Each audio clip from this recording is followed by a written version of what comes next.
بسم اللہ الرحمن الرحیم۔ السلام علیکم ورحمۃ اللہ وبرکاتہ۔ ناظرین کرام، آج کل طالبان کی بدری یونٹ کے بارے میں بڑی چرچا ہو رہی ہے۔ یہ بدری یونٹ آخر ہے کیا، اور طالبان کی انتہائی تربیت یافتہ ان بدری کمانڈوز کی ذمہ داریاں آخر کیا ہیں؟ طالبان نے کابل فتح کرنے سے کئی ماہ پہلے بدری یونٹ نامی اسپیشل کمانڈوز کی بٹالین کو کیوں تیار کرنا شروع کر دیا تھا؟ وہ کون سا فیصلہ کن معرکہ تھا جس کے لیے طالبان کو اسپیشل کمانڈوز کی ضرورت محسوس ہوئی؟ طالبان کی فتح کے پیچھے اس بدری یونٹ کا کیا کردار ہے؟ اس بدری یونٹ کو دیکھ کر نیٹو نے افغانستان سے فرار ہونے کا کیوں فیصلہ کیا تھا؟ اور اسی بدری یونٹ کی وجہ سے بھارت اپنی فوج افغانستان میں کیوں نہیں اتار پا رہا؟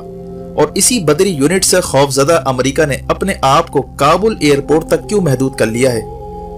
ناظرین کرام، جب نیٹو اور امریکی افواج نے جنگ ختم کرنے اور طالبان سے بات چیت کا فیصلہ کیا تو اس وقت سے ہی طالبان نے بدری یونٹ کی تیاری شروع کر دی تھی۔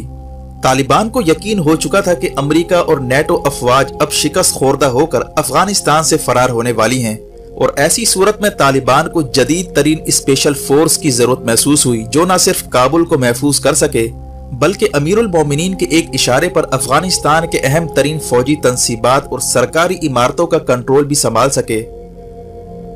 ناظرین کرام، اس مقصد کے لیے طالبان نے 313 کے نام سے بدری یونٹ تشکیل دینے کا فیصلہ کیا، جو انتہائی جدید ترین اسلحے سے لیس، نہایت ہی تربیت یافتہ، دشمن پر جھپٹنے کا جذبہ اور شوق شہادت سے بھرپور ہر طرح کے حالات کا مقابلہ کرنے کی صلاحیت رکھتے ہیں۔ اس بدری یونٹ کی تشکیل سے پہلے افغان طالبان نے یہ بھی فیصلہ کیا کہ نیٹو افواج پر تابڑ توڑ حملے کیے جائیں اور ان کے جدید ترین اسلحے اور فوجی آلات کو کسی طرح حاصل کیا جائے۔ چنانچہ طالبان نے افغانستان کے طول و عرض میں نیٹو اور امریکی فوج پر اس قدر حملے کیے کہ انہیں راتوں رات اپنے فوجی اڈے چھوڑ کر بھاگنا پڑا، اور نتیجہ یہ نکلا کہ امریکہ اور نیٹو فوج کا جدید ترین اسلحہ اور فوجی ساز و سامان بڑی مقدار میں طالبان کے کنٹرول میں آ گیا تھا۔ یہ وہ وقت تھا جب طالبان نے بدری یونٹ کی تشکیل کا فیصلہ کیا اور نیٹو اور امریکہ سے چھینے گئے اسلحے اور فوجی ساز و سامان سے انہیں لیس کرنا شروع کیا۔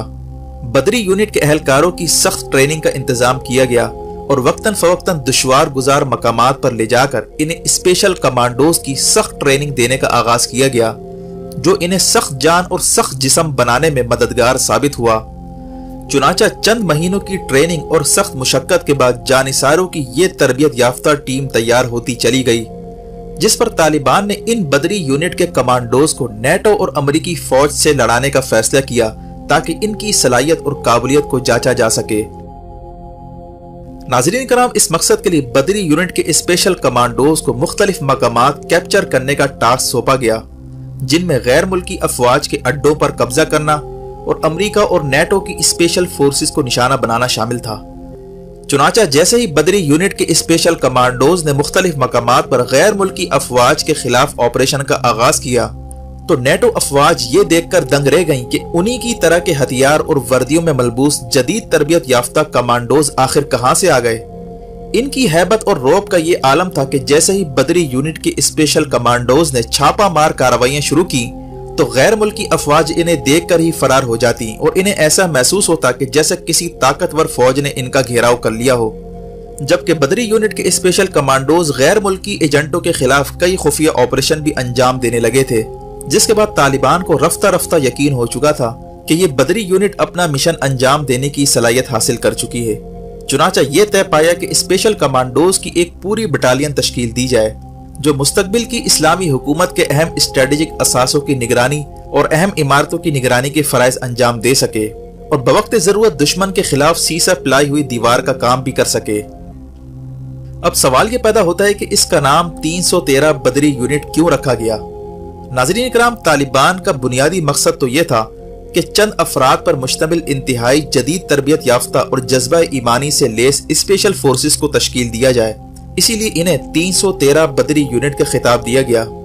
بدری یونٹ دراصل غزوہ بدر کے نام پر رکھا گیا ہے، جو اسلامی تاریخ کی پہلی جنگ کہلاتی ہے، جس میں بے سر و سامانی کے عالم میں اور شوق شہادت کے جذبے سے سرشار 313 مسلمانوں نے اپنے سے 3 گنا بڑے کفار کے لشکر پر فتح حاصل کی تھی، جسے تاریخ غزوہ بدر کے نام سے یاد کرتی ہے۔